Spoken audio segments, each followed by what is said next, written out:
Welcome to this week's edition of Black Authors Matter TV, where we interview the latest movers and shakers in the African American literary community. You'll meet some old friends, discover new ones, and stay abreast of the latest book developments around the country and even the world. So sit back and relax for the next 2 hours with Black Authors Matter TV co-hosts Gwen Richardson and Dr. Rhonda Lawson.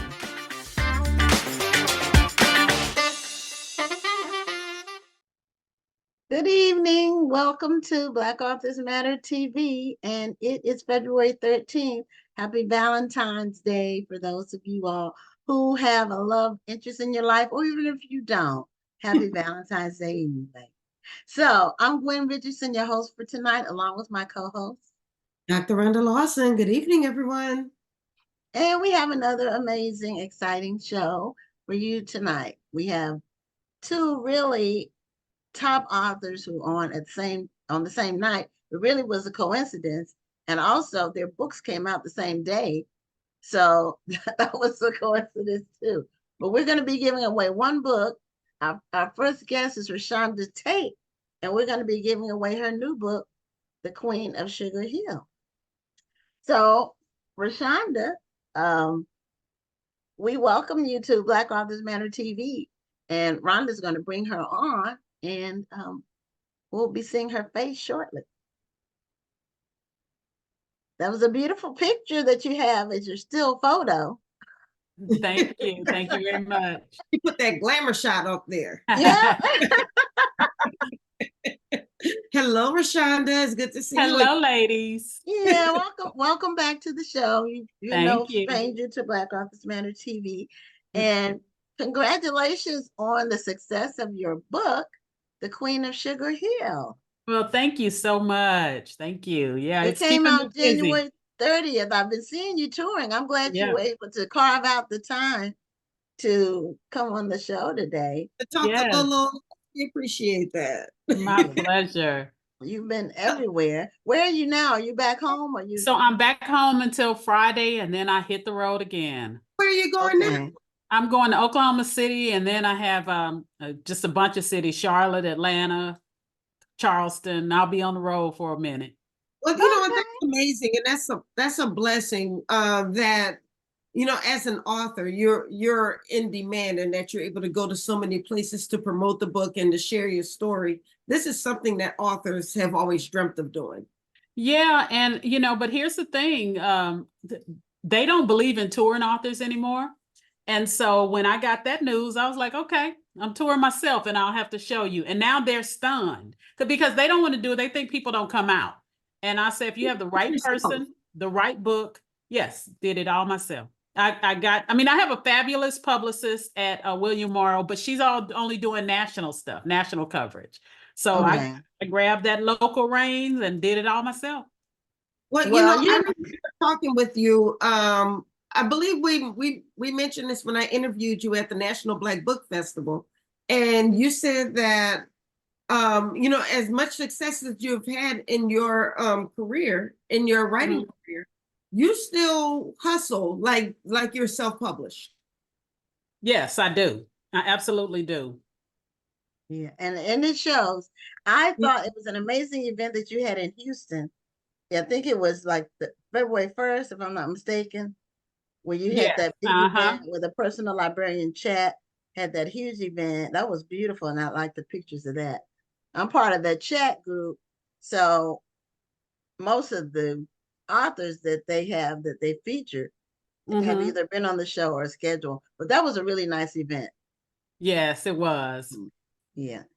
And so I'm gonna just give a little factoid. You may not even remember telling me this. And this has probably been 20 years ago when you told me this, because about when you first started.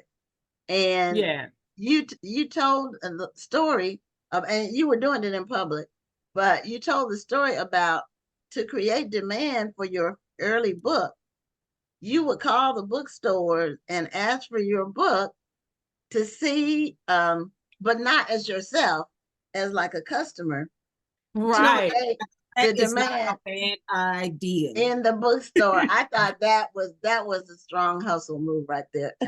That's Yeah, a you know, very you can no longer do if you write it, they will come. You have to really No. think of how to get out there and get people to you know want to do this book. And so that's really what I was doing. I'm just trying to think of innovative, out of the box ways to do this. Right. I think that's amazing that you do that, because often we see a lot of times newer authors will feel like because they've written a book that everybody's just going to want to come to them. They don't Mhm. have to get out there and hustle anymore. They don't have to go on certain podcasts anymore. They don't have to do this because they feel like, okay, I have written a book. I have made it. You should Mhm. be fortunate to have me on your show. You should be fortunate to have me at your store. And that's not always the case. Now, It's not at all. I mean, this is a competitive game, and really you have to get out there and you have to tell people, why should you buy my book out of the thousands that are out there right now? And I think a lot of people don't get that. We depend on the publishers too much. Authors depend on the publishers. And when they tell me what they're going to do, then I'm going above and beyond. And I'm a seasoned author, but there's no way, even if they had sent me on a 10-city tour, I'm doing 10 more. exactly. How many books Right. have you written? So this is my 54th book. 54. I'm Yes. pretty sure I was there for book number 1. I'm Yes, you pretty were. sure Yes, you were. that I was. So, so I can say that I was, and that was really kudos for having a long career, making this a career, and just Thank you. a Thank you so one-off, much. you know, because a lot of people, they write once, and I tell people, because I meet a lot of new authors, DMing me, because of the book festival. And, Mhm. they say, well, I wrote my book and I can't really it's not flying off the shelves, so to speak. And I say, hardly anybody sets the world on fire with their first Right. book, Right. unless they're already a celebrity. Yeah. Mm. I mean, That's and it. that's just the reality. And people are Yeah. like, well, my book is really good. Well, everybody thinks Everybody says it's that. really good. And it may or may not be true. So this is a departure in terms of genres for you, because I not think I know every book that you've written. Yeah. I haven't read them all, but I know them all just about. This is a departure in terms of being historical fiction, It and is. also being about a real person. Yes, this is my first time getting into this genre, and I love it. When I started doing it, I actually have gotten tired of writing mainstream fiction, and I call myself going to retire because I lost the luster when you do the same thing over and over. I had 53 books, and I know people loved it, but you really do say, okay, I want something different. And then I decided here's an opportunity for me to merge the journalism side of me with the creative side of me. And so I could do that with historical fiction. And I absolutely love it. So this is where I will be. How is this So this different isn't going to be from- your first one. I mean, your only one. No, not at all. Okay. I am actually on to working on the next one as we speak. Oh, that's awesome. Well, how is this different? Writing a historical fiction book, especially about a real person. How is this different from writing fiction, which is, how many of us came to know you?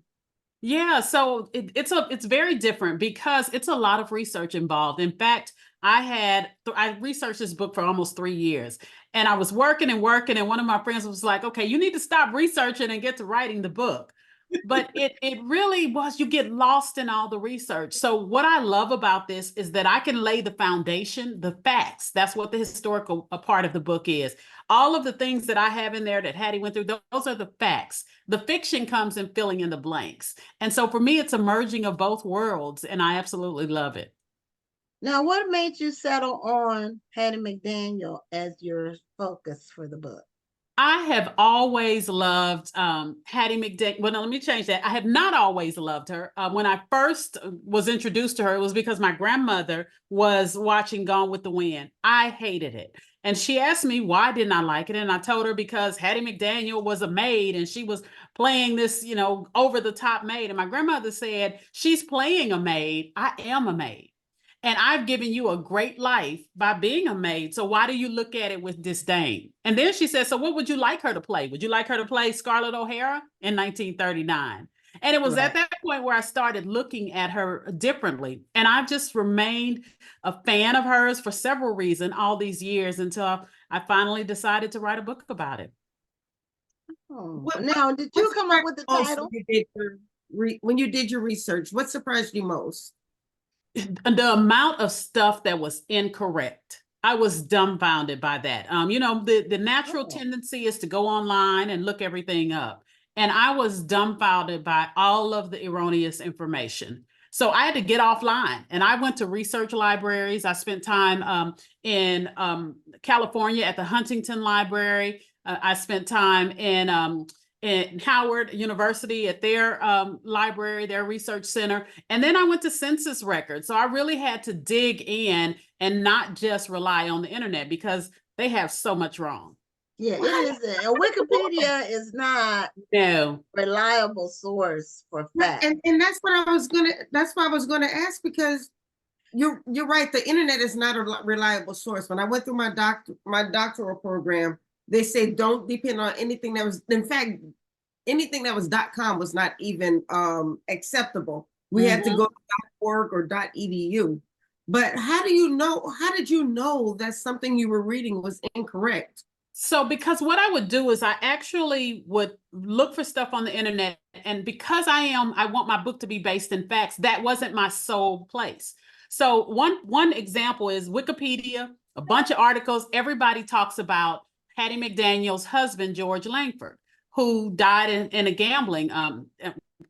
He was shot after gambling. So when I go and I try to confirm that in the census record, I can't find it anywhere. Long story short, Hattie McDaniel didn't have a husband named George Langford. Wow. Somebody wrote that story, and then somebody else repeated it, and somebody else repeated it. And scholars, real scholars, have even written it in their books about her.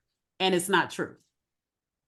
So she didn't have a husband, or she didn't have a husband named George. She didn't have a husband named George Langford. And does she know George? No, he doesn't even exist. What I believe happened is she had a husband named Nim Lanford, and I think along the way people just got him confused. I don't know where the gambling came from. She was married 4 times, but it was not to a man named George Langford. Oh, okay. She's married 4 times. Wow. So where was she from? She was from Wichita, Kansas. And then her family moved to Denver. They were extremely poor. And she just always wanted to entertain. A lot of people didn't know that she had this foundation beforehand, where she was the first blues singer ever on the radio, first Black woman to ever sing on the radio. She had made 26 records before anybody even knew who she was. And so people think that she came onto the scene with Gone with the Wind, but she was working. She was a working entertainer long before that. Wow, I didn't know she sang at all, because she didn't sing and go. And I'm giving my trivia thing away, but whatever. But now that is new information. So did she sing anymore once she got into acting? Did she? She didn't. She did. Like they went on the road and they did. She sang in some of the tours and stuff she was doing. But no, she got into acting, and that's really where her heart was. Interesting. What did people get paid back then? Were you able to research that? I did. And I include all of that. She was very well paid. And that's why she has a quote: "I'd rather play a maid for $700 than be a maid for $7." Because she was paid very well. So she's getting like $2,500 a week, which back then was humongous. A fortune. Yeah. It's not bad now. Yeah, I know, right? And so, she worked hard, and she was deserving of it all. But what I was surprised to find out was how many Black people hated her. So she walked this fine line between white people didn't like her because Mammy was too sassy. Black people didn't like her because she was perpetuating stereotypes in their opinion. Mm-hmm. And, that still happens now, where Black people will despise a certain actor or actress because they think that they're perpetuating a stereotype. Right. And Hattie McDaniel's thing was, I just want to work. This is all I can play. I would love to play Wonder Woman. I'd love to be Scarlett O'Hara, but it's 1939. This is the only role they'll give me. So what you're saying to me is you'd rather I just didn't work at all. And that really bothered her. And as she looked at people like Lucille Ball, she said Lucille Ball is a silly comedian, and people watch her and they love her, and they don't make her an indictment of the whole Black race. Right. But for me, anything I do is an indictment of the whole Black race. That is sad, and it's I think it's even sadder that this belief still goes on today. Yeah. Yeah, I mean, just because I'm not a fan of a certain type of comedy or a certain type of acting does not mean that I feel that the person's dragging the race down. Right. Yeah, we all make individual choices, and especially in the creative realm, we sometimes our interests are outside the norm. And really, in order to carve out a lane for yourself, you kind of have to be outside the norm. Otherwise, you're doing the copycat thing and trying to chase everybody else, and it gets too crowded like that. Right. So now, the Queen of Sugar Hill as the title, was that your title, the publisher's title? It was mine from the very beginning, because Okay. Sugar Hill was the neighborhood that she moved into. And she bought a mansion. It used to be called the West Adams District in Los Angeles. And she moved into this neighborhood, and her neighbors used a law called restrictive covenant to try and sue her and get her out. So the law basically says that you can't sell your home to anyone who is not of pure European blood. Wow. And so they took her to court. And they sued all the Black residents, trying to kick them out. And Hattie McDaniel led the fight to take them to court. And she surprised everybody because she won. And then that case ended up being the catalyst for a case that went to the Supreme Court that they won. So really, Hattie McDaniel is the reason that we can live anywhere we want to live. And I was dumbfounded that we didn't know that. We've never been taught that. Yeah, those codes were common. Is this the same Sugar Hill that was in the movie with oh my goodness. Was that so Lessons in Chemistry? Well, no, this was a movie. Black movie? Yeah, it was a Black movie that came out. Yeah, that's in New York. And this Sugar Hill is paid in homage to that one in New York. Gotcha. Okay. So after was she in other movies? I know she was, but name some of the other movies she was in. So she actually has over 70 movies before Gone with the Wind.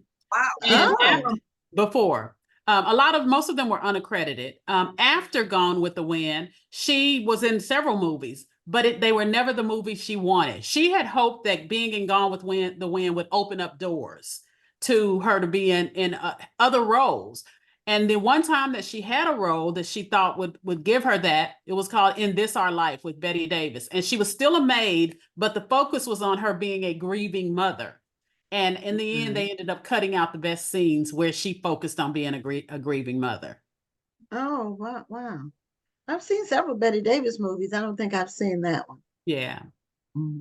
So, you said she was married 4 times. Did she have children? She did not have children at all. And there's a fascinating story about her and her desire to have children in the book that will just have people's mouth on the floor. But she desperately wanted children, but she does not have any. Okay. So how did you choose for all of this research that you did? And it sounds like you learned so much about her. Yeah. First of all, this is an historical fiction book. So first of all, how do you choose what goes into the book? And then how much is the book based on reality? How much of the book is based on reality? So everything that she went through, all the foundation of the book, those are all facts. Those are things that I discovered. I'll give an example. After they won the Gone with the Wind, they won so many awards that night. The cast went to a nightclub. And they denied Hattie entrance into the nightclub. They denied everybody else. So we know that's a fact. The fiction comes in, and we don't know exactly what the bouncer said to her as to why she couldn't come in. So that's where I come in and fill in the blanks on what he said. So it's that type of thing. So the dialogue. So throughout the story, but you kind of filled in the blanks a little bit. Yes, right. Because the dialogue you wouldn't be able to find dialogue. Right.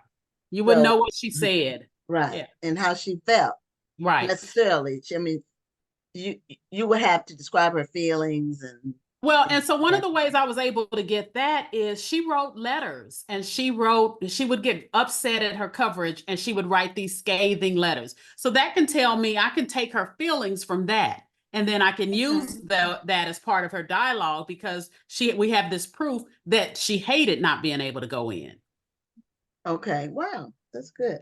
So I was looking at some of the comments, and most of the people are saying where they're viewing us from. Somebody's viewing us from St. Louis, and we have some of our regulars on.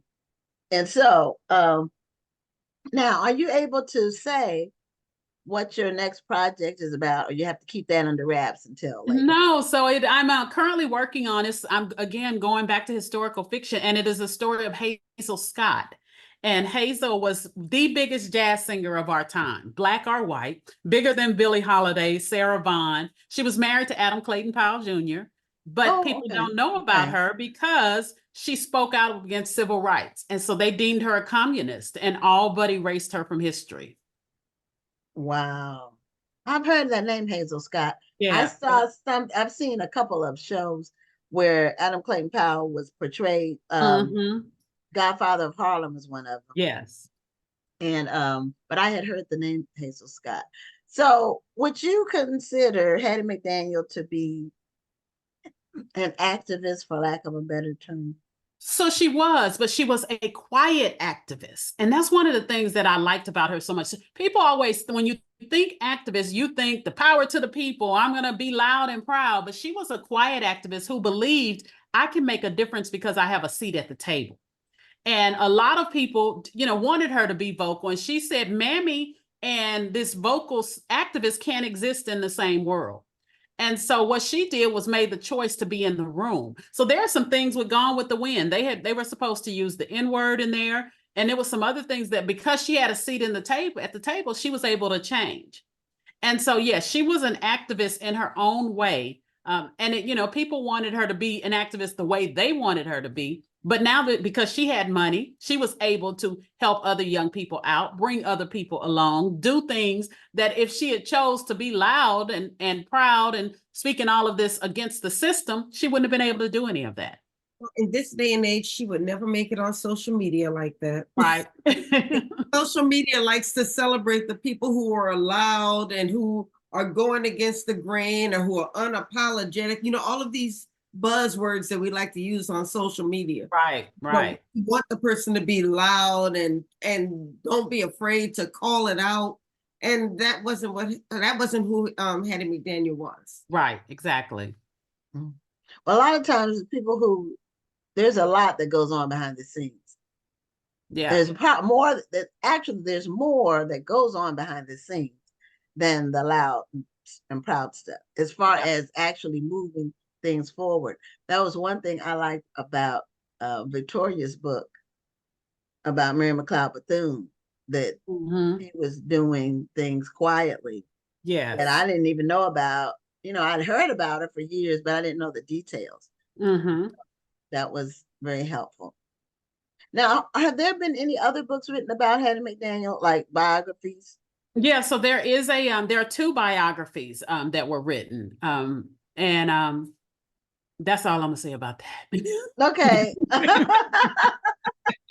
I just wondered, has she been a subject of books? And no nonfiction, no historical fiction, and no nonfiction. Okay. There was one person, Jill Watts, who did a deep dive into her life. But yeah. Okay, now how's the one thing that you wrote on social media recently? Was somebody read the book and sent you an email or a comment that they wish you hadn't focused so much on the racism that Hattie McDaniel experienced, as if you can separate it from reality. What was she supposed to do? Not talk about it? Yeah. Hey, this was 1939. What else was she supposed to focus on? I have reached so many white readers. In fact, in North Carolina, I had a woman come up to me, a very old white woman, and she said that she loved the book, and I gave her permission to let go of the guilt. So, you know, when in 2020 and they had the whole cancel Gone with the Wind and everything, she started feeling guilty because she liked Mammy. And so she said it made her see it in a different light. And I'm a whole bunch of people. I'm in a Gone with the Wind Facebook group that I posted about, and that I was dumbfounded because it went viral. It had over 40,000 shares because that's how much these people love Hattie McDaniel. And one man in particular, he came in, he commented and said, "This is so stupid. You know, why would you not like Hattie McDaniel? Everybody likes it." And so I said, "You're entitled to your opinion, but I'm looking at it from a young girl looking at this on TV, a Black girl." And so when I broke it down to him like that, he said, "Oh, wow, I never even thought about it like that." So I love that it's opening some eyes.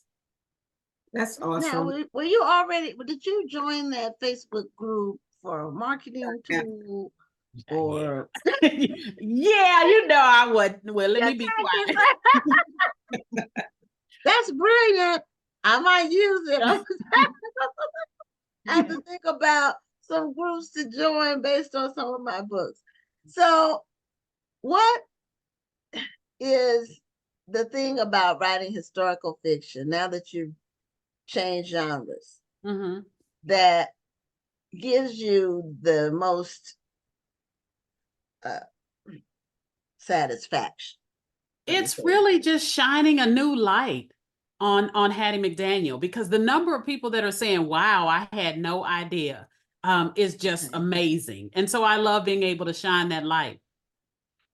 Yeah, well, you know, I like the cover picture of the car going down the, you know, it looks like one of those roads that's leading to a wealthy area. Yeah, yep. You know, in California.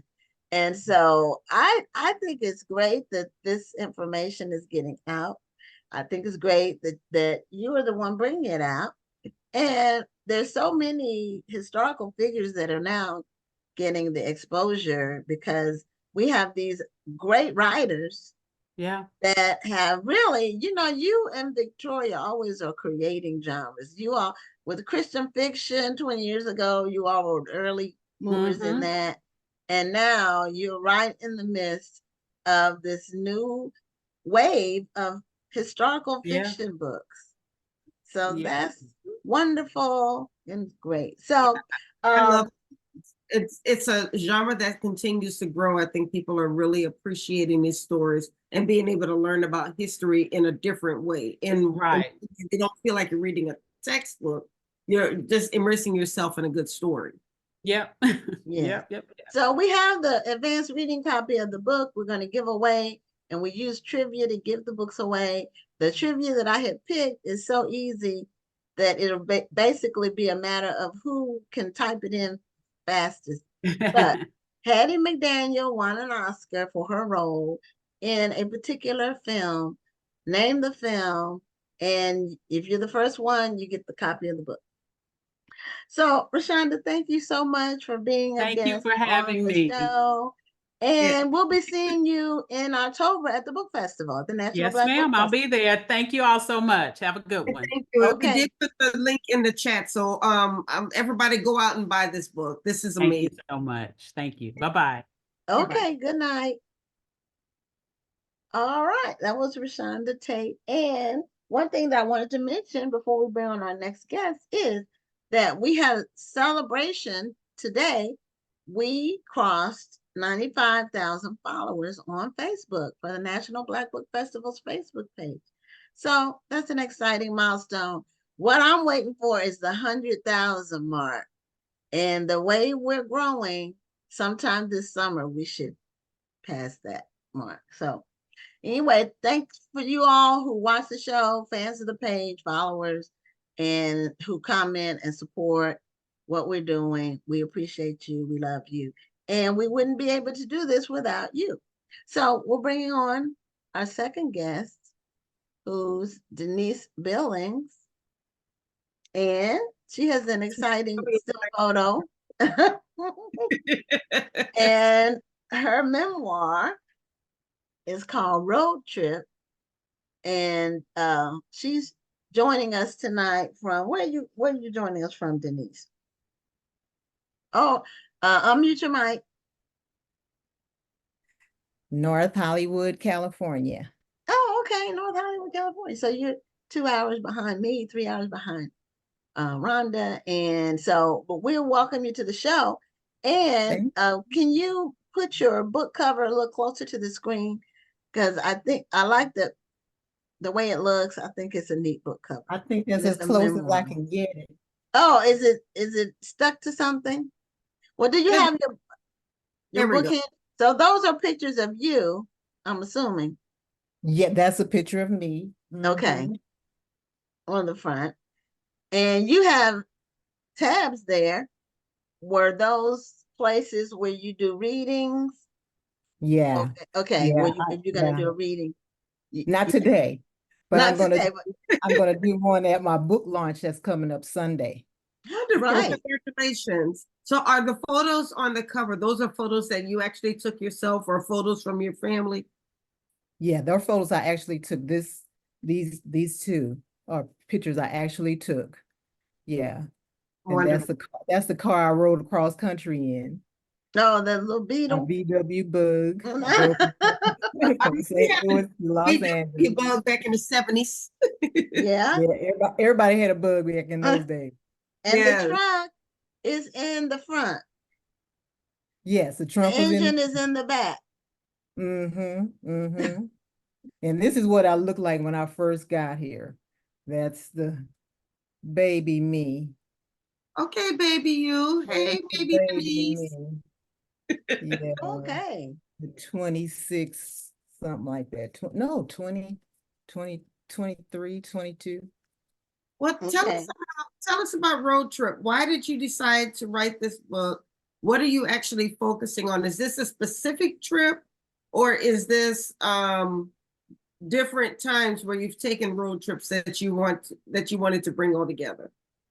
Well, it's actually 2 road trips. The Okay. first one there in 1978, when I drove from St. Louis to Los Angeles. And then the second trip, some 30 years later, I took a road trip with my husband and we rode from Los Angeles to St. Louis.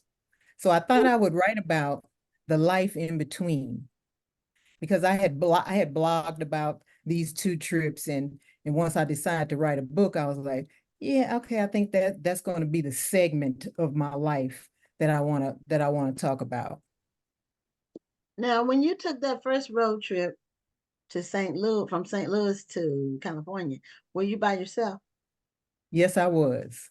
I was all by myself. I out tell there. people the 20s are the decade of adventure.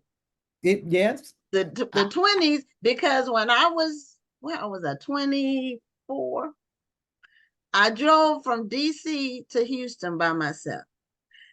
I would never even consider doing anything like that. But we do Right. but we didn't, you don't have fears and you're not scared. Right. You just go We think for we it. can do it all when we're Yeah. young. Right.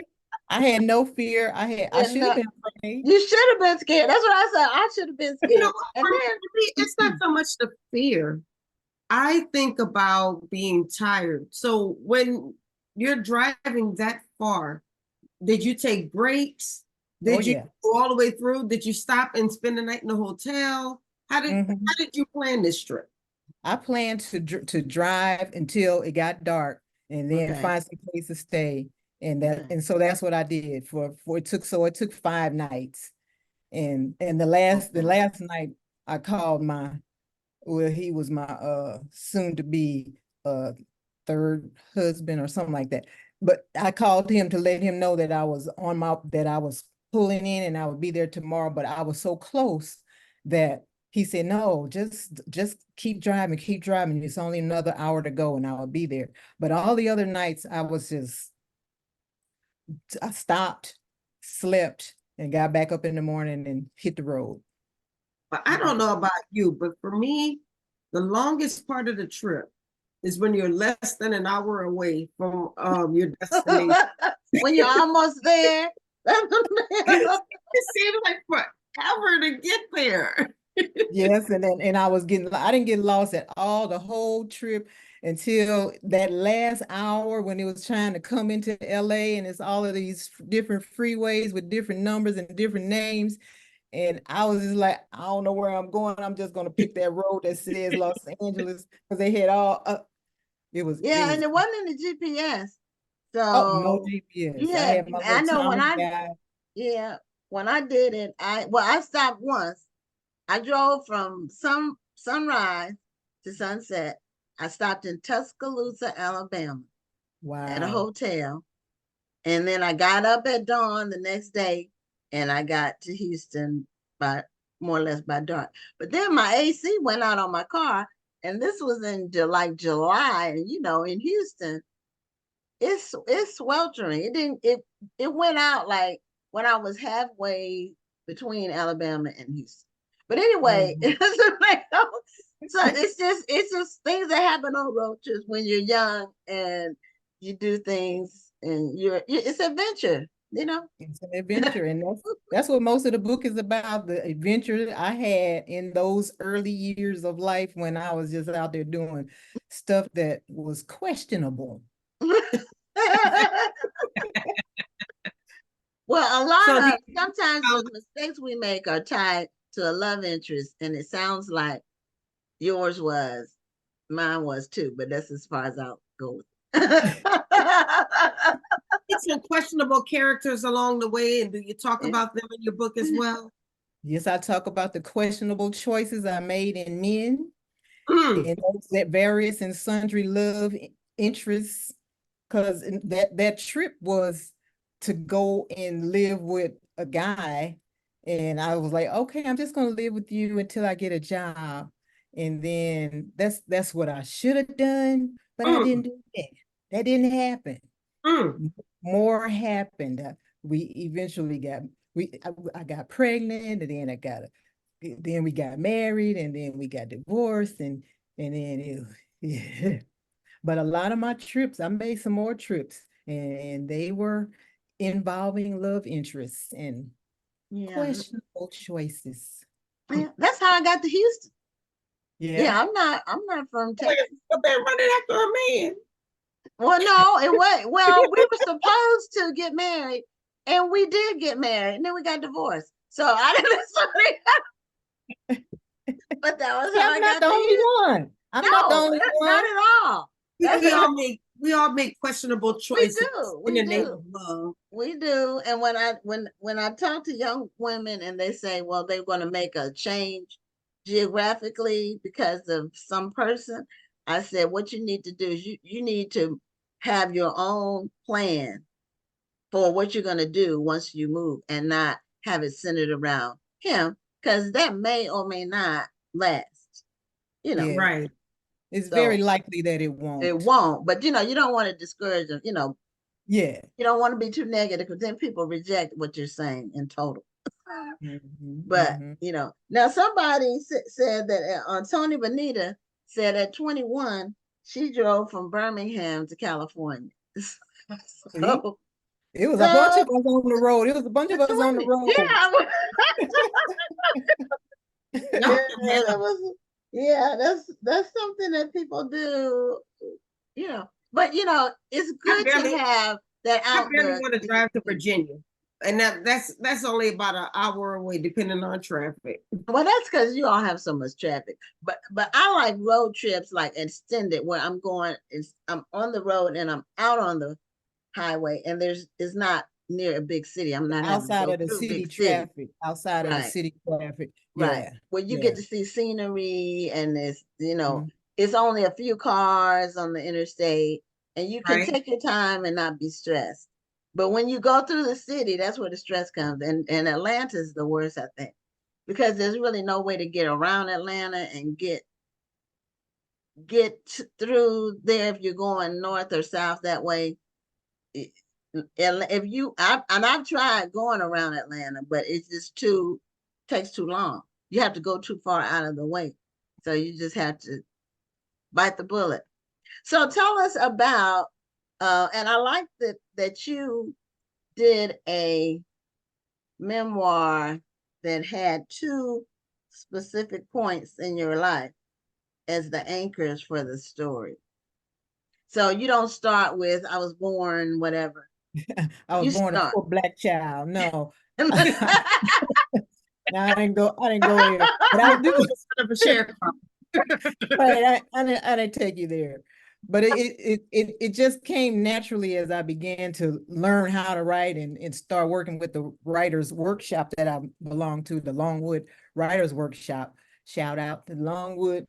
Um, it felt so natural to just this was the full arc of the story. Mhm. And it was so, this road trip was so different from the other road trip. I was crazy and hungry and tired and all that stuff, and driving through snowstorms where I couldn't see and scared in the night. My mother, I had this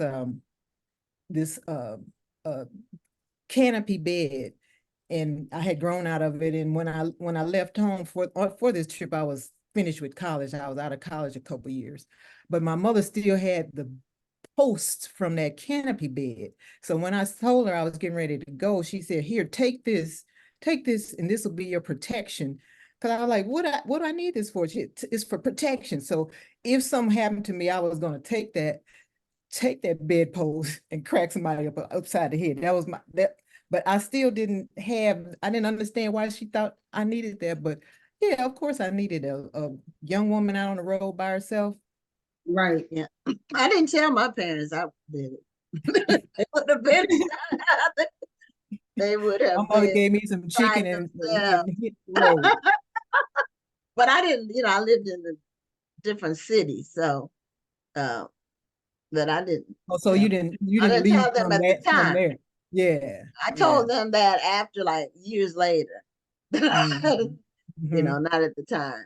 Because they would have tried to stop you. Yes, they would have tried to change our mind and say, that's nuts, which it really was. But Yeah.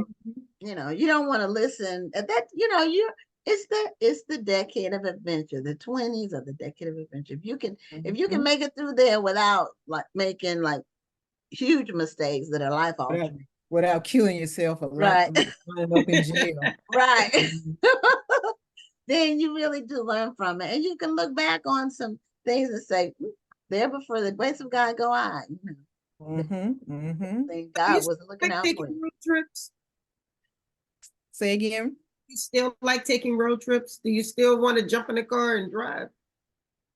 I still like to drive. I do still like to drive. And that's when I learned that I liked to drive on that road trip, that first road trip. But now, you have to take too much stuff because I'm old. You guys are still young, but I got to take medication. I got to take, 2 or 3 pair of glasses. It's too much to pack to take a road trip now. It's just too much. Well, I can't wait to go on another one. We're hoping to go on one next summer. A couple of summers ago, my husband, my sister, and her husband went on a road trip from here to California. And we took I-10 going west, and we took I-40 coming back east. And it was just beautiful. That's what I like about a road trip. When you get out away from the city, you get to see the natural topography in the area. And that Arizona, New Mexico, that California, that it's some amazing scenery. It's just That's where we went through on that trip back. Yeah. okay. And it was so much different because we had a nice big Cadillac SUV. I had the husband with me who knows how to read a map and has a sense of direction. And I took big stuff, like I had a copier printer I wanted to take to my niece. I had some artwork I wanted to take to my other niece. And so we couldn't take all that stuff on an airplane, but we could pack it all in that Cadillac. And that was a good road trip.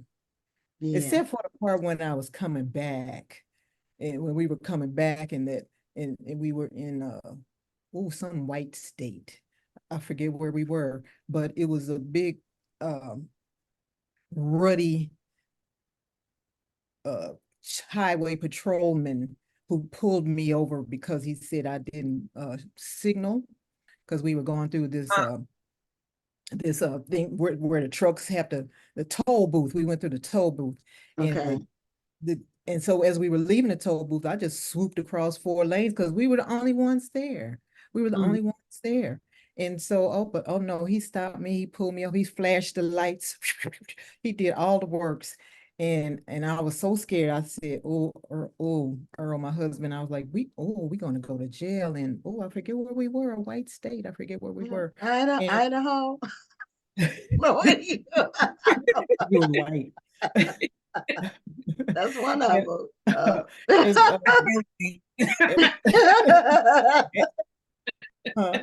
New Mexico. So No, New Mexico has a lot of native people. but I forgot. But he made me get out of the car.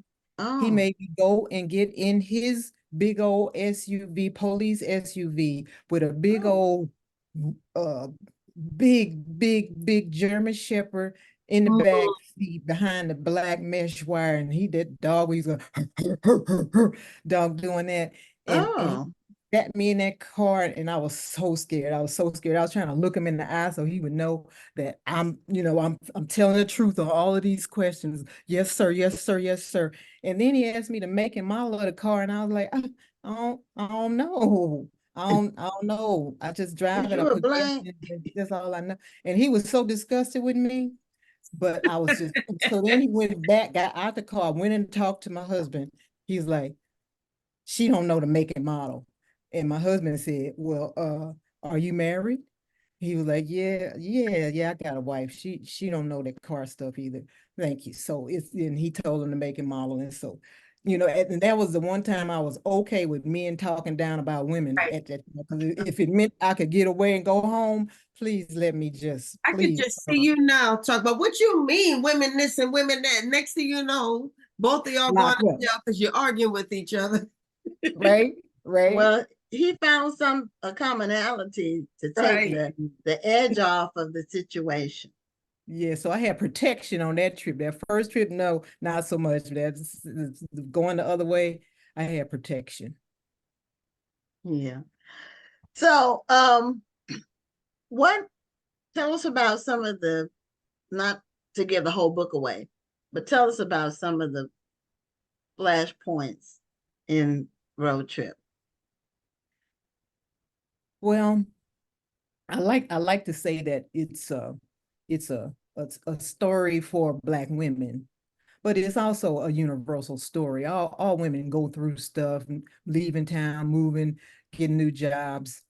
Um, all women go through some, not all, but some women have to endure physical violence.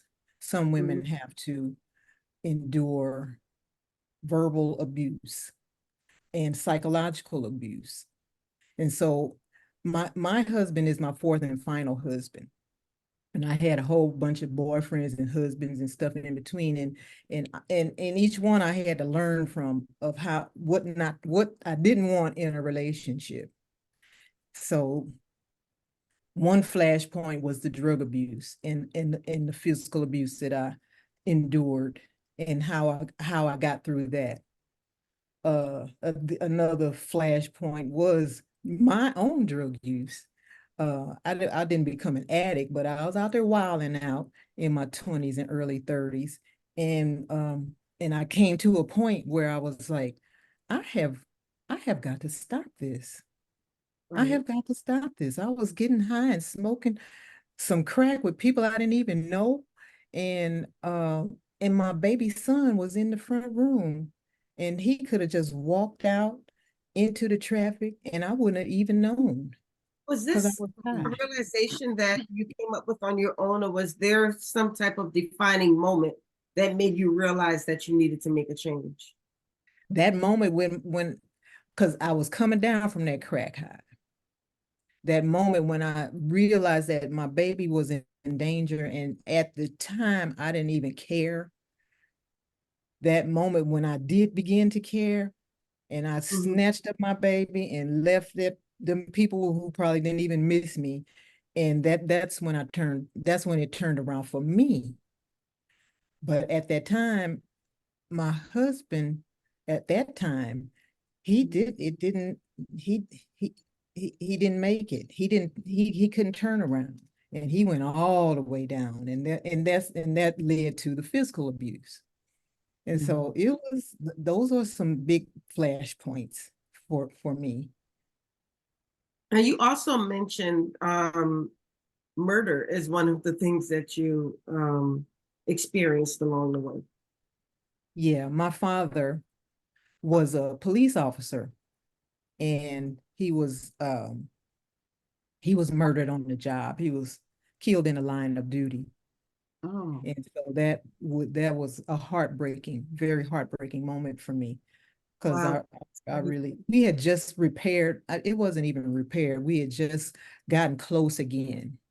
And okay. How old were you when he was murdered? I was 26, 27. Yeah. Okay. So I had just taken my baby son to St. Louis, another road trip to St. Louis, but we flew that time. And so introduced my son, my baby son. I had gotten divorced and all that. He was just like a year old. And I took him back to St. Louis to meet my St. Louis family. So he got to meet my father. And Okay. that was lucky. He and my mother were divorced. So it was so much fun to see my mother and father in the same room. I hadn't seen that since I was 9. And so they were together, and he got to meet him. And then just a few months later, 4 months later, my father was killed. Mm. He was killed in the line Well, of duty. He was shot point blank range in the chest. And it still hurts. It took a long time for me to not just burst out crying every time I talked about it. yeah, that's a shocking, death is always I don't see shocking, that as but anything that you easily that, get.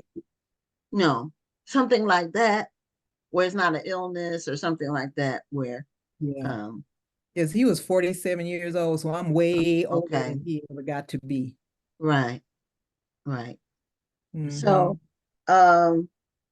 Tony Benita said again, she commented before about the road trip.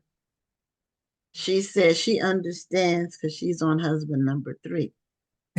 So at least, you continue to believe in love, because Yeah, yeah, sometimes when you have negative experiences with men, some people, it scars them for life, They get you know. jaded when it comes to love. Yes.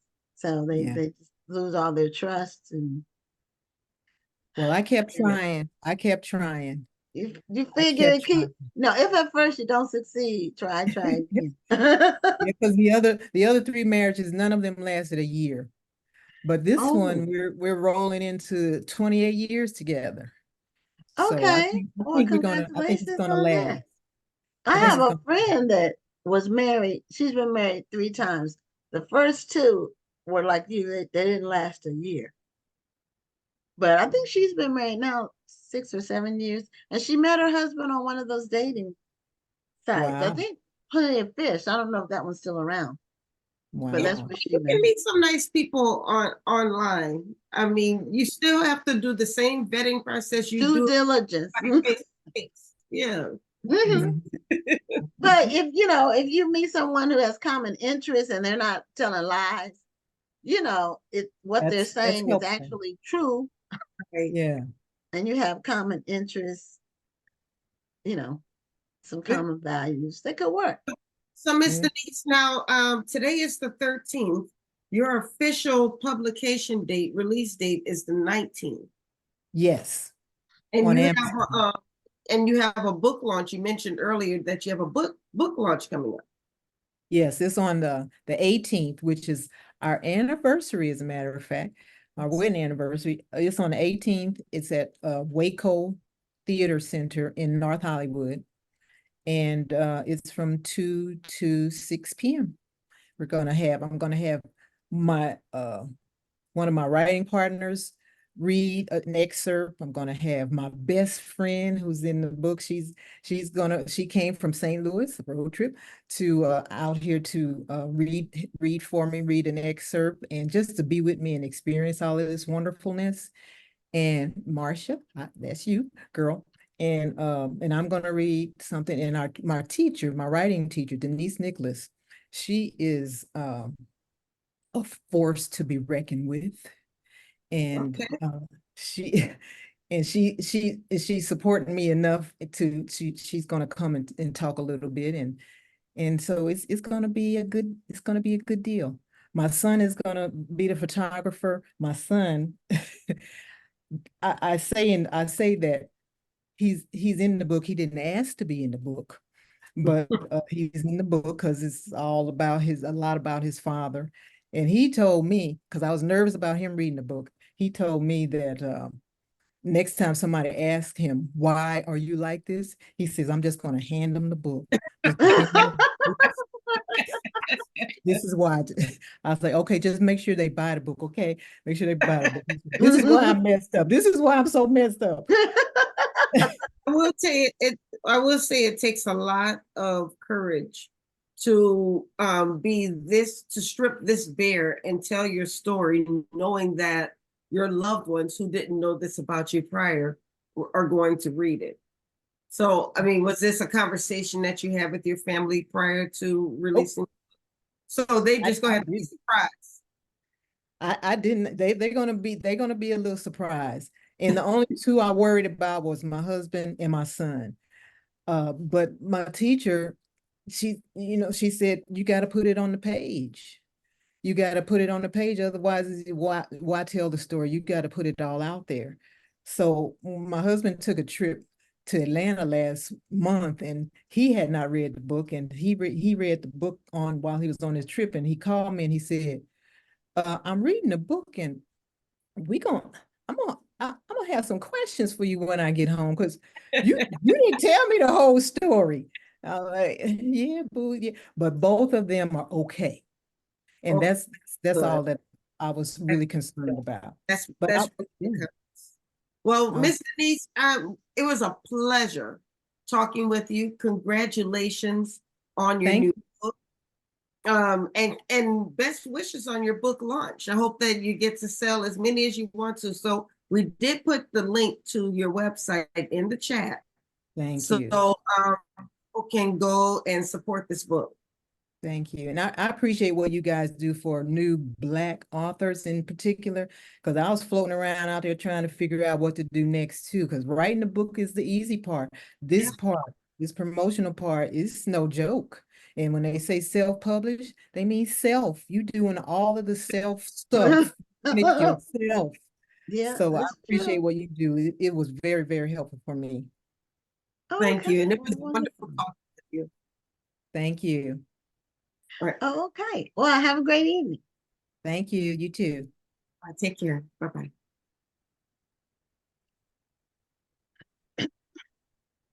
Now I saw that someone won the book. Yes, it was a new face, actually. Yeah, it was a new person, but now I can't find it.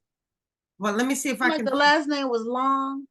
No, I got Angela Anderson as the first person with the name. Okay, I didn't see that one. Okay, Angela Anderson. So Angela, if you're out there, if you're still listening, this is what you'll need to do. Since this is your first time winning a book on this show, you'll need to DM this page, the National Black Book Festival page. Send us a direct message with your mailing address. Say that you won the book on the show, and here's my mailing address, and we'll send you your book. That's all it takes. Congratulations, because you were against some stiff competition. There's some people who win all the time. Yes, all the time. You know, I'm surprised Curtis didn't try his hand at it. Close. He was pretty. Yeah, and he watches every week. I don't think he's missed a week in months. And some other people, but you know, most of our other viewers are female. You know, our regular viewers are female. So our next guest is no stranger to the show. She is Vanessa Miller, and she has her book behind her, but I also have a copy of the book, and I have my own copy. I haven't read it yet because I have a stack of to-be-read books you wouldn't believe, but it's in there. It's going to be read soon. So Vanessa, welcome back to the show. Thank you so much for having me. I really appreciate it. You guys have always been just very good to me, and I just really am thankful for that. Well, we appreciate you being on the show, coming back. I know I've been seeing you all over the place with this new book. Yes. And you've been getting some good pub. Yes. You've been making some lists. Tell us about some of those lists you made, best historical fiction, or different ones I've seen it. Yeah, it's really been amazing. You know, this is the first time that I've written a book, and we've gotten so much recognition for it, but it's because this is based on a true story. This is the only queen that has ever been on American soil. And if I may say myself, I believe that this is the best book I have ever written. I put my whole heart into writing The American Queen because I just really fell in love with the story of Queen Luella. But so we did we weren't on GMA, but we made a list for GMA, which was the 15 books to read in the new year. And I was really happy about that. And they even said, Zibby Owens was the one who did the list. And she said, this story needs to be told and retold. And I was like, yes, that is what I'm saying. That is what I believe about this story. The American Queen, it is a little known story. And that's why I'm out so much, because I want people to get to know this story, because it really happened right here in America. We were on several other lists. You caught me off guard. If I have to name them all, you don't have to name them all. I just wanted people to know the kind of exposure you're getting. Yes, it's been amazing. It really has. And I'm thankful. I've been, my vision board, well, I call it my prayer board. I've been putting things on there that I knew that I wanted. I feel like I'm on the second half of my career, and I believe God is just gonna keep showing up and showing out, and that's what we're gonna do. I know you put it on your vision board, but it just sounds like you were very intentional about the way you wanted to promote this book. So did you kind of make a list of the lists and clubs and so forth that you wanted to target when you got ready to promote the book? Well, and here's the thing, I have to be quite transparent on this. My publicist at Thomas Nelson, she targeted all of these. Now, we made an essence list, and I think that was the only one that I kind of helped with, because I'm working kind of behind the scenes on a new movie that's coming out this year. Now it'll be out in August, and it's well, they've already started showing some of the flyers. So it's called The Forge, and it's a Christian movie with the Kendrick brothers. And so we went down to Albany, Georgia, and they had invited in all the media and everything. So I'm sitting at breakfast with Lynette, and Lynette, she does these lists for Essence, for Reader's Digest, and all of that. And so I was like, here. I didn't have the book then, but I had the cards with me. And I was like, I want you to know about The American Queen. So then I went back, I emailed my publicist. I was like, send her a book. And she put it on the Essence list. But the rest, Margaret and Taylor at Thomas Nelson, they have been fabulous with this book. We were all intentional. Nikisha, who is the marketing, the vice president of marketing at Thomas Nelson, we all sat down and we talked about some of the things we wanted for the book, and they went out and got it. I wrote the book. I just showed up for the rest. Of course, I worked on planning my tour, and people have been So I'm coming back in where I had been missing in action for several years. I don't know if people know it, but like when my mom passed, I had to take care of my brother. My brother has mental retardation. They call it something else now, and I never remember the title. And then at that time, my niece was 15 and my mother had custody of her. So I told my mom, I said, I got you. Don't worry, I'm gonna take care of them. So I didn't work on any more traditional deals at that time because I knew I couldn't travel. And so I had started I went back to indie publishing. And so I'm a writer. So a writer writes. And so I just kept publishing my books independently, but I wasn't showing up at bookstores. I wasn't showing up at, different events. I was staying at home. And so when I decided to come back to traditional publishing, I knew I was going to have to get back out there. And, and like the first time I tried, it was with What We Found in Hallelujah. And one of my events, we had about 4 people showed up, and I was just like, bless the Lord, let's get it going. But you know what? I am so thankful that people are finding out about my events and they are showing up. And I'm like, okay, Lord, thank you. Because, I think authors get discouraged. Yeah. When things don't turn out the way, oh, you don't have this, you see other authors with this big room full of people who come out, but you don't know how long that author was building that. Mm-hmm. Right. You have to get in there and start building your own. And you got to be grateful for the 4. You got to be grateful for the 20. You got to be grateful for the 50, and then be grateful for the 100, and the hundreds. Once, but you have to build that.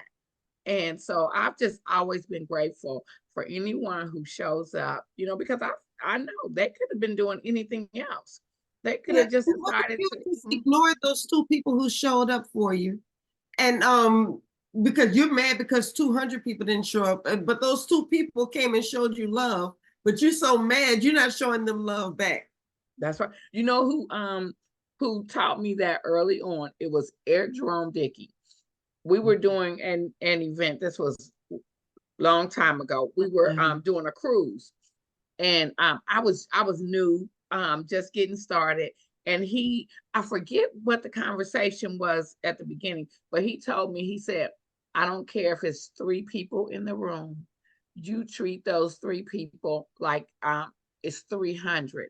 And he said, because you don't know who those 3 people are, and you don't know what's going to happen after that event, because you never know what one of those people may be able to do for your career. If you just decide to treat all people like they are special, like they are important to you. And so that's how I've always tried to treat my career. And that's the way it should be. I think a lot of times we get caught up in the numbers, and there's a Facebook post, or excuse me, an Instagram post, I believe it is, that's been going around trying to put things into perspective. When they say your post only got 30 likes, but if 30 people came up to you and told you that they really liked your product or they really loved your service, you would feel blessed. But only because you got 30 likes on Facebook, you don't think it's good enough. That's right. And what people don't understand is that's just the people who bother to click it, but more people have seen it. And with products, they say it takes a person about 7 times to see something before they make a buying decision, if they're not already your customer. And so just be happy that people are seeing it, because you don't know when the next time they see it. Let's say they see it online, they don't bother to click it. Then a friend says something to them about it. Then they walk into a bookstore and they see it again, and they say, I'm gonna get this book. I keep seeing it everywhere. Yeah, that's what something that I tell new authors about. It's about consistency and repetition. Yes. Because what you were saying about the 7, I think it might be more than that now, just because we are exposed to so much information, there's so many images on a regular basis. Yeah, it might you're take right. more than 7, but at least 7. Mhm. And it's not, Rome wasn't built in a day. That's what I tell people will ask me, and let me say this on the show, you're going to be a featured author at this year's book festival. So that'll be great. I'm trying to remember, when did I see you last in person? It's been a while. It's been a long It's been a time. long It's time. been a long time, and I thank you so much for inviting me to be a featured author at your event. I'm excited. I'm like, yeah. My husband is real excited. Let me tell you what I was. Okay. I don't even remember. I don't remember what city I was in, but I was touring. So I just happened to open up my phone and I saw your message. Well, he's been wanting to go to Houston because his son lives there, and he wanted to come and visit his son. And when I looked at your message, I handed the phone to him and I said, "We're going to Houston, honey." Oh. He was like, "What, for real?" Well, that's great. Well, I wanted to make sure that we got you, because this book is really making its rounds. And all of your books have, but this book really has taken This book is your special. It's going to publishing be a to I believe this is going to be a defining moment for you, because Yeah. I'm going to tell you, because I've known you for a very long time. Yeah.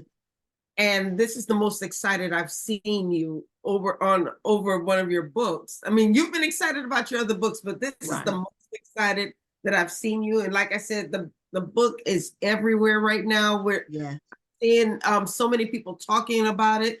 And I think this is going to be a defining moment for you. So I wish you all the best with this. Thank you so much.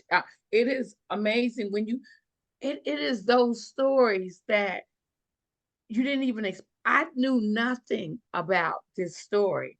It was Lisa Wingate, another author, telling me about, someone went on her Facebook page and told her about this story about the Kingdom of the Happy Land people. And if I had not, when I first came back into traditional publishing, I needed some good endorsements, and I loved her work. And so I contacted her and I said, I told her, I said, I'm just coming back in, I really, need some endorsements. And she said, I understand. She said, you need a hand up. She said, I've been there. Send me the book. And so I went, after she gave me the endorsement for something good. And when I went back to say thank you, I had been reading one of her other books, and I told her I was enjoying it. And that's when she said, a Facebook friend told me, because all of her stories are based on real events that happened. And she said, a Facebook friend told me about that particular event. And then she wrote the book. And she said, here's something else a Facebook friend told me about the Kingdom of the Happy Land people. She said, you live in North Carolina. You might want to research this. And I went and I started researching it, and I couldn't believe it. And I went back to her. I was like, no, wait. You're giving this to me. I can go ahead and write this. You're okay with that? And she was like, yes, Vanessa, I think you're the perfect person to write this story. And I told her, I said, I am forever in your debt. And as much as I bug her, I'm like, okay, now, what else should I do? Look, she's a number one best-selling New York Times author. She know what to do. So okay. So I'm like, okay, I'm doing this. Is that okay? And she's like, yeah. I love Okay, it. so tell us about the story. That's the skeleton of the story, The American Queen. The story is about William Montgomery and Luella Bobo Montgomery. They were on a plantation in Mississippi. After emancipation, they decide to leave the plantation because William believes that God has a promised land for them. And Luella is saying, I'm not staying on this plantation. We have to go. And so they set out, and William was the reverend on this plantation. He and his brother were the sons of the plantation owner. And so they set out on this journey. They go through Alabama, Georgia, South Carolina to finally get to their promised land in the Appalachian Mountains of North Carolina. So they set up, but the land is full of trees when they arrive. They have to knock down all of these trees. They buy this land, they knock down all of these trees and build homes. They build a church on there. They have a school. They have this whole community, and they call it the Kingdom of the Happy Land. And so William decides he's gonna be king in the Happy Land, and he makes Luella his queen. They even have thrones where the people come to them, weekly for advice and things like that, and counsel, and they sit on their thrones and receive them. So finding out about this story, if you Google it, it comes up. But the story has only been told locally because their land was about 20 miles outside of Hendersonville. And I had the pleasure of going and walking on the land.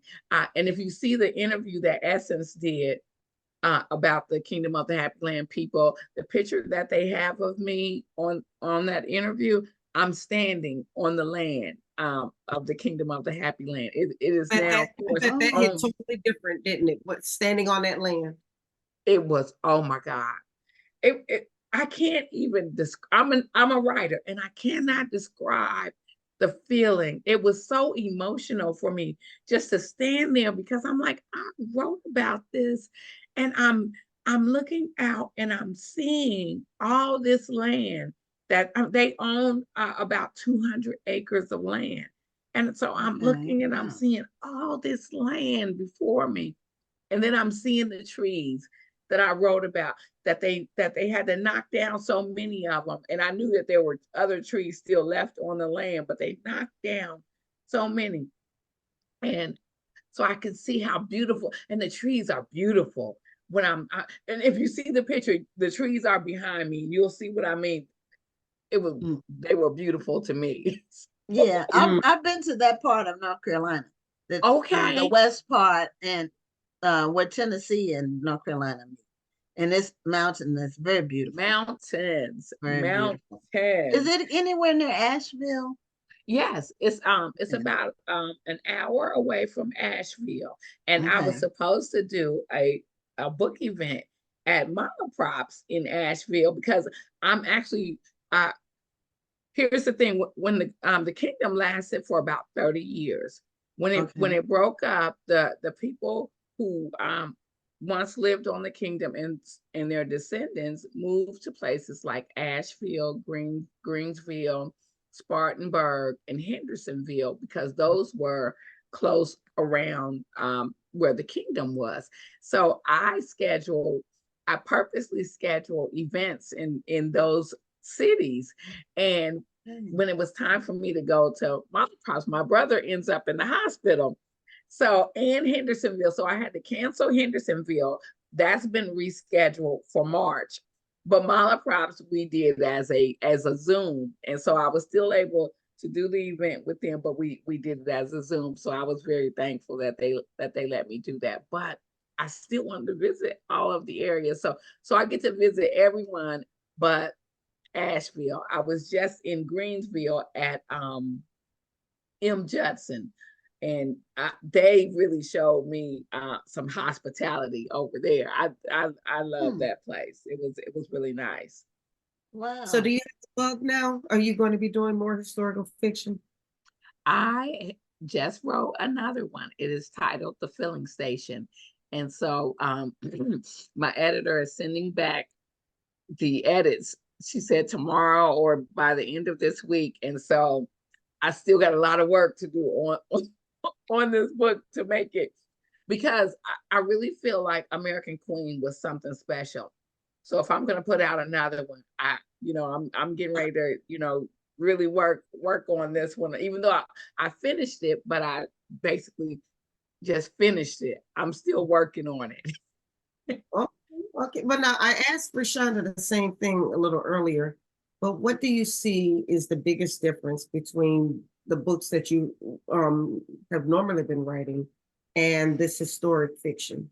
Oh my goodness, there's a lot that's different. For one, there is a lot more research because, you know, of course, I didn't live over 100 years ago, so I need to research the You look time good, period. girl. I need to research the time period, but there's also the language is different. Mhm. I had to become best friends with this dictionary source that tells me the first time a word was used in the United States, or, you know, wherever, but I'm looking for the United States. So I had to pull out so many words that was in my document because the first time that word was heard was 1920. Okay. And in this book is 1865 to 1889. And I'm so thankful. Vanessa Riley told me about that dictionary source. She uses Okay. that. And then Chandra also told me about another one. So I use both of those sources to kind of go in and scrub my document. So then you also have to understand that in our contemporary world, there's a lot of conveniences that we have that are not available in history. And so you can't just readily put something in your story that you would, you know, in a contemporary novel. So you have to be a lot more careful in your writing, so that you make sure that it comes across authentic.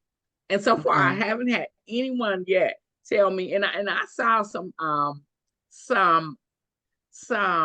reviews on other historicals where people who read historicals or they're historians would come in and complain because they would be like, well, that wasn't there during that time. And so that made me nervous.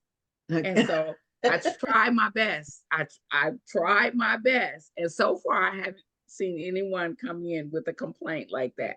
Because You have to be careful when you're writing historical fiction, because history buffs will be reading your story and they will it's not right.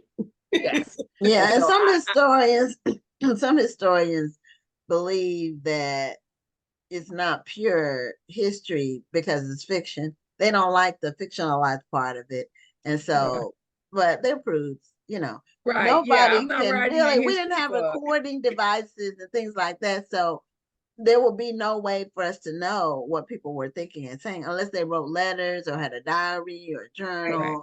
So you have to Correct. take some liberties.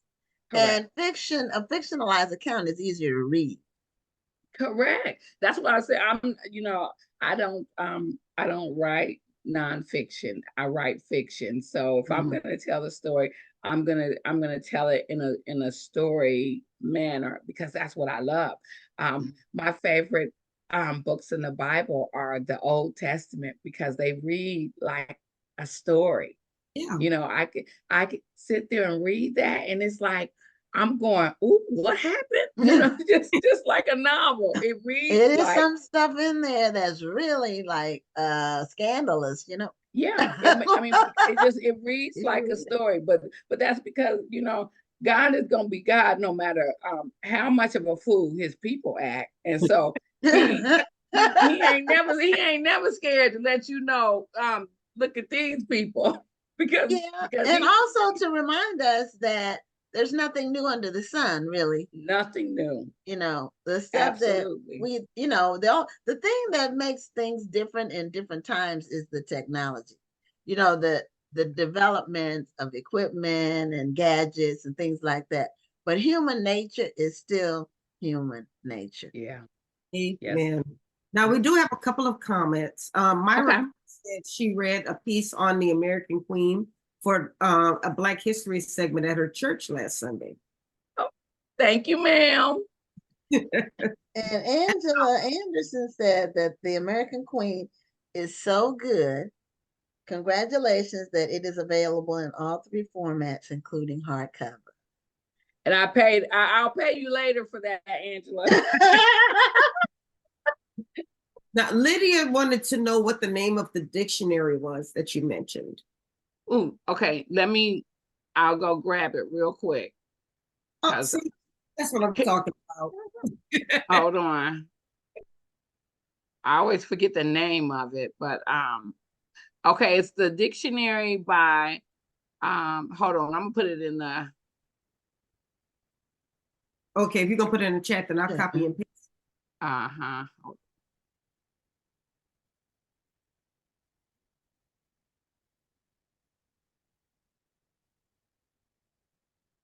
Okay, where's the chat? That's what I'm saying. Oh, just put it in the comment. No, or if you want to put it in the comments on Facebook. Put it in the comments on Facebook. Yeah, let me do that way that. people have access to it. Well, I was Hold gonna on copy and paste it either Oh, way. you were okay. Now I get it. You did say that. I didn't. Okay, realize. hold on. I'm gonna put it in. Is there another question? Because I'll put that Yeah, over while there. you're doing that, let me see what else is going on here. People liking you. Talk about hey and hi. Congratulations. Thank you so much. Yep. Yeah, there's some people. I don't know if these are people you know or not, or just people who are your readers, but they seem like they know you by the way they're saying Okay. But they may just Whatever it is, be saying hello. Okay, so I just put it in the comments. Okay. Put it in the comments. Okay. Okay. Well, great. That's something that I may have to consider in the future, but I don't think I'm going to do historical fiction. When I do fiction, I say I actually like writing nonfiction, but when I do fiction, I like it to be in the now. I never thought I would write a historical. And I would always tell Vanessa Riley, I don't know how you do all of that. It's too much. She's on another level. But you let the right story hit you. Yes, that's true. And this story, I mean, it was just, I felt like I had to write it. And so I just fell in love with it. And the same thing with the next story. I was like, oh, okay, I see this. And so I've got a few more ideas. So yeah, I guess I'm over here. Well, the fact that it was in North Carolina is almost like it was ordained. That's where you are. Well, remind us how we can find you. I did put the link to your book in the chat for anybody who wants to purchase the book. But tell us how we can find you if we'd like to reach out. I am at VanessaMiller.com. That's my website. You can also follow me on Instagram at author Vanessa Miller. I'm on Facebook as Vanessa Miller Pierce, Pierce. There's also an author Vanessa Miller Facebook page, and I have a reader group Facebook page as well. So pick one of those. You're everywhere, basically. Okay, well, we'll see you. We can't wait to see you in October at the National Black Book Festival. I'll be there, and like I say, you made my husband really happy. Okay. Well, I think it's great that this book is getting the recognition it is, and kudos to you. And it's so amazing that you and ReShonda both released your books the same day. I know, two queen books. Yeah. And 2 historical fictions that were the first for both of you. Yes. So it's exciting. It really is. And I'm sure, and I know she's excited. I'm sure she's tired because she's doing just as she might be doing more traveling than me because since they were in North Carolina, I get to do a lot of North Carolina and South Carolina. Okay. They own land that span from one part of North Carolina to South Carolina. And so I'm definitely doing the areas of North Carolina and South Carolina, but I'm also going to be in Alabama at the beginning of March. I'm going to be in Tulsa, Oklahoma in March, I'm gonna be, yeah, quite a Everywhere. few places, yes. Congratulations. And I'm gonna be in Charleston, South Carolina this weekend. So if any of you guys live in Charleston, come hang out with me at Dart Library. And then I'm gonna be at Turning Page Bookshop in Okay. Goose Creek, South Carolina. Okay, It's on my yeah. website. Okay, yeah, she's I'll be been on the everywhere. show. So congratulations on everything. Thank you. We'll make sure to be following you so we can find out all the places where you're going to be over the next couple of months. And Thank God you. bless you on everything that you're doing for the rest of this year. Thank you so much. right, Bye-bye. thank you. Okay, good night. We'll see you in October. Yes, bye-bye. Okay, so we have our final guest. She has a memoir that she's written, and her name is Sharon Arrindell, Reverend Dr. Sharon Arrindell. And she's actually written a couple of, it's a two-part memoir, a two-book set. Sharon has been on the show before. It was last year sometime, and we're pleased to have her back on the show to talk. You're going to talk about the Armored and Victorious one. Oh, unmute your mic. Well, that's the most recent. So Okay. yeah. Okay. So did you have them both there with you? Yeah, I have a copy. Okay. Done. Yeah. Okay. Armored and Victorious. Yeah, it's the And sequel. It's the sequel to the first book, which is Weapons for Victory. Weapons Okay. for Victory. Weapons Yeah. of Victory. And these are both memoirs Mm-hmm. covering different aspects of your life. So tell us Yes. about the first book, even though you've been on before and talked about it, but some people may not have been on. Yeah. And so we want to refresh their memories or just expose people to the first book takes people from what part of your life to what part of your life. Well, I'm sorry. Let me just turn my phone on. Hold on. I'm sorry. That's okay. The first book takes you from me as a teenager, a Okay. renegade teenager is what I want to call it, because I grew up in a Christian home, but you want to explore. So I was You went through your exploring. rebellious stage. Yes, ma'am. Just Mhm. exploring and exploring until I couldn't explore anymore. And that took me to a car accident that threw me out of a vehicle. You're exploring and you're reckless when you're in a Toyota Camry and it's 9 of you in the car.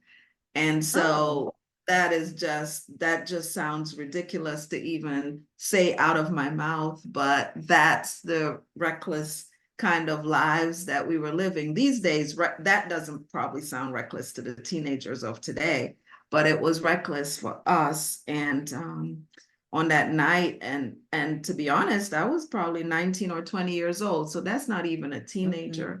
It's actually a young adult. And on that night, I didn't die.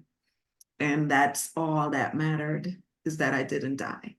And I vowed that I would serve God with the rest of my life. So the story goes on and on about me getting married and all the things that came behind that, sickness, hurricane that almost took me and my children, but we didn't die.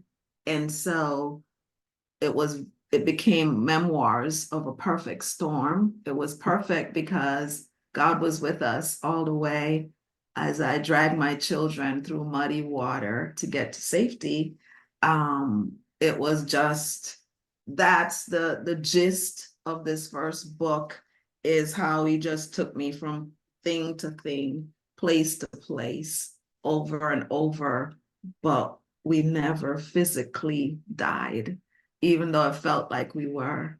It didn't happen. And so that's where the victory part comes in, right? And so I wrote all of that, only meaning to write all of that. And that was the end of the book. for me. Okay. Okay. That was it, until people started asking for the sequel. And I kept saying, what sequel? I don't have a sequel. There's, but people are still watching the journey, right? They're watching it go on and going, yeah, you have a sequel. We want to know what's happening behind the scenes. And so I kept on writing in a journal, but never intending it to be a book until COVID happened, and I ended up with COVID and almost dying from COVID. And being in that hospital scene is no joke. I hear people talk about having COVID, and I go, did you have the real COVID? No, because I recall that hospital scene where you couldn't have any visitors, no loved ones, no nothing, and hearing screaming throughout the night of people wanting to go home. I just want to go home. I kept hearing, I just want to go home. And the nurses would say, I would say, is everything all right with the people? And they're like, well, it's the same thing you're going through, only you're doing it silently in here. Remembering all the injections every night that they came and gave each and every one of us to prevent blood clot and different things, and all the things, and listening to the conversations that sounded like, they're checking you out. But at the end of that, I got out of the hospital and I looked back up to the 4th floor. And I said, Lord, I'm a designated survivor. What would you have me to do? And the book, right? The book, because I was sick for 3 months, and Wow. I couldn't remember anything. I had brain fog, couldn't remember. I could hardly speak. My husband kept saying, are you gonna laugh again? Are you gonna, I couldn't find my legs. I would go to the door and look at the mailbox and go, if I could just walk to the mailbox, I know I'm gonna be all right. And finally being able to walk to the mailbox and literally walk back to the house was a big deal, became a big deal. And after all of that, I started the book and just went from where I left off to where I am. And I'm telling you, I tell everybody I'm living my best life. I am 64 years old and I'm living my best life with the support of a good husband. And because in the first book, I had to talk about the divorce from my children's father, and it was just a buildup, but throughout the whole thing, you get chapters like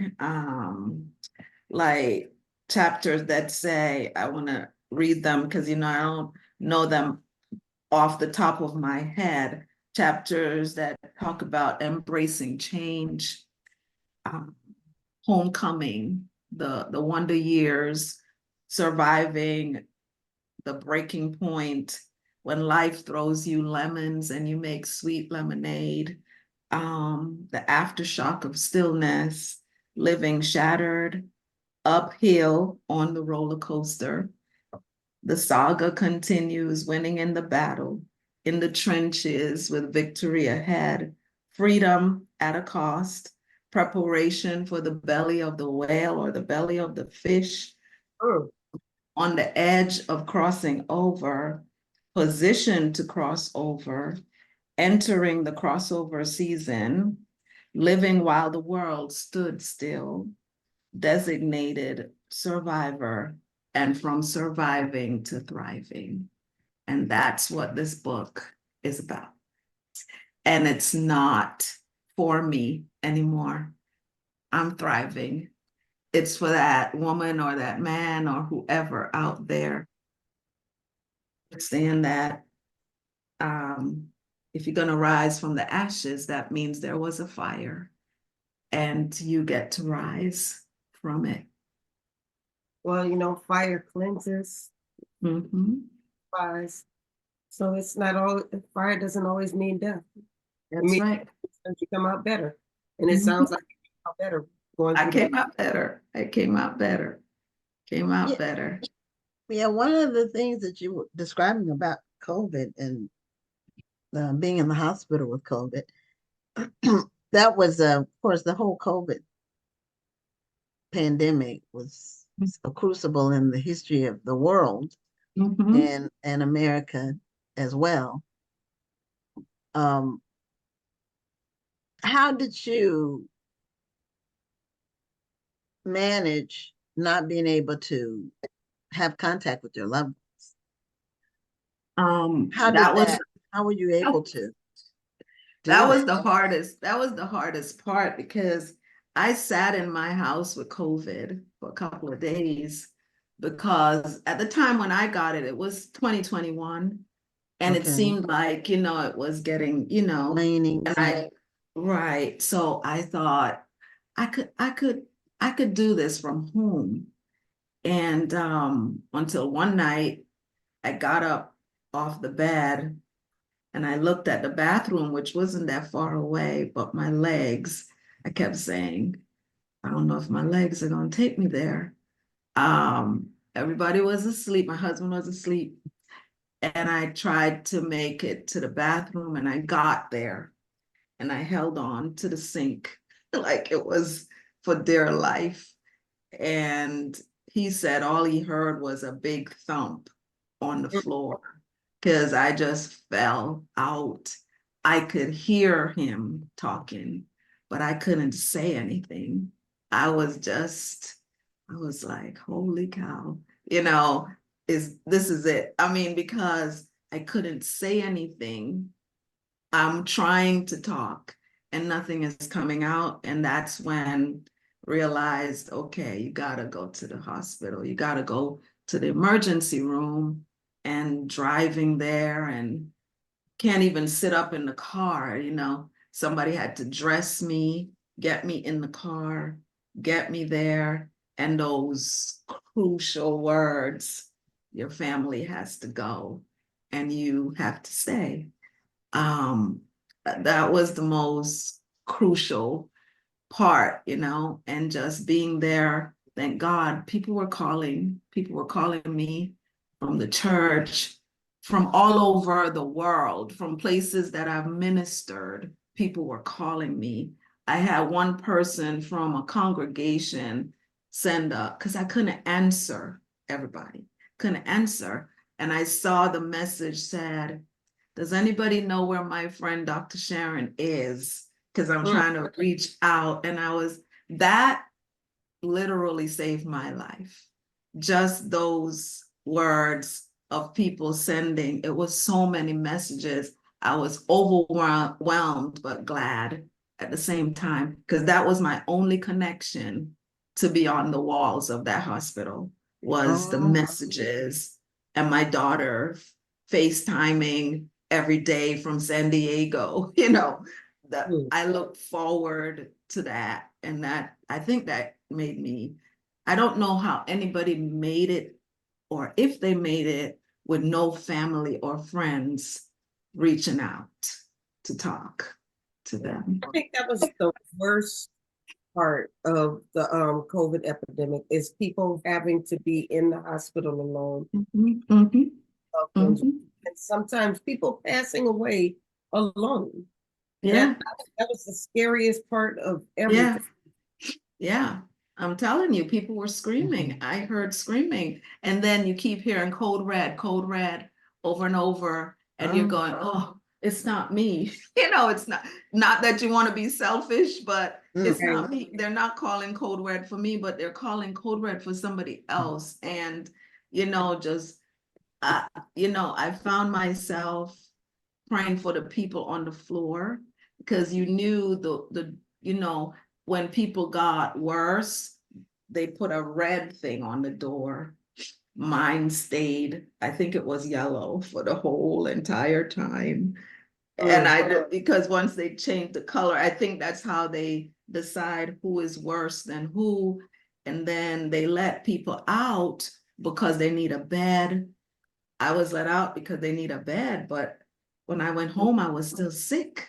I was still sick, so I had to have, thank God for insurance that allowed me to have doctors come to the house every week to take care of me. Okay. So it was pretty intense, to say the least. And so I stood still just like the world. I had to stay still and believe that I was going to be okay, that I was going to get my memory back, I was going to get my legs back, I was going to get everything back. And if I do, I'm going to write the book. I promise I'm going to write the book. And I was so just going to say, this is proof positive. Just telling this story right now that your story is not for you, it's for, and it just sounds like you're here for a purpose, and you're fulfilling that purpose by telling this story. Yes, yes, ma'am. That's exactly it. It's hard to sell books. I've written a lot of them, and it's hard to literally sell books, but I was invited to San Diego to do something with this book, and that's where my family is, my grandchildren. And the icing on the cake was when people were coming to get their book signed, and my oldest grandson is 10, and he came with his book and asked me to sign it. And his mother saying, he's reading this thing. He's reading my story. And that's the icing on the cake for me. That's amazing. So why Yeah. did you call it Armored and Victorious? Instead of armed, right? Armed. Yes. Well, armed means you have, a weapon in your hand or whatever. Armored means you have on the full armor of God, right? So Okay, you're so not it's just from that scripture. right. You're not just holding a weapon in your Weapon. hand. You're fully equipped. You got on your helmet, you got your sword, you got your belt, you got, all the different parts. And I literally explain all the parts in the book and how they apply to us today. If we could keep them on, because so many things come to attack. The helmet is supposed to protect your mind, and that's where all the attacks that start in your mind, and you want to just give it up, but you keep putting it back on every day, every piece. So armored, when you're armored with all of the pieces in place, you become victorious, and then you get to cross over into that next season, that bigger season that God has for you. If you could just get there, Yeah. Yeah. So a lot of people, when they're going through something, one of the hardest things is to not give up and to keep going. And a lot of times your blessing is right around the corner if you just don't give up. That's You right. have to keep going. That's And a lot of people who are in the same situation might give up at step number 5 when they really needed to go to step number 8. And they gave up too soon. So I think that's part of having the armor. If you have the armor, then you have more confidence to keep going. But still hard. Yeah, it is. It is hard. Yeah, It is still hard. Yeah, it's difficult because, I think of the person in the Bible that has been attacked the most, to me, was Job, right? Everybody knows about Job. People call the patience of Job, whatever. And at the beginning of the scripture, God says to Satan, have you considered my servant Job? And I'm like, and goes on to say he's blameless and all of these things. And you want to say, well, why?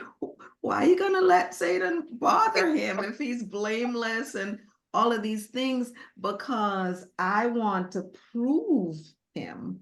I want to prove him. And I feel like I've been proven, right? I have not arrived. You never, you don't get to really arrive, but I've been proven over the years so that I can help somebody else to get to the place of being proven, right? Because everybody wants to grow, but nobody wants to be pruned. And when you have a plant, if you don't prune it, it's not going to grow. And the pruning part is the part that hurts the most. But nobody wants that part. They just want to grow and flourish and it's just great. And the blossom and blossom. That's right. That's right. Everybody wants to grow, but nobody wants to be pruned. That's gonna stick with me. I like that one. Yeah, that's the thing. So that, I sit here before you, life, it's not that it's a bed of roses. It's just that things are just different to me.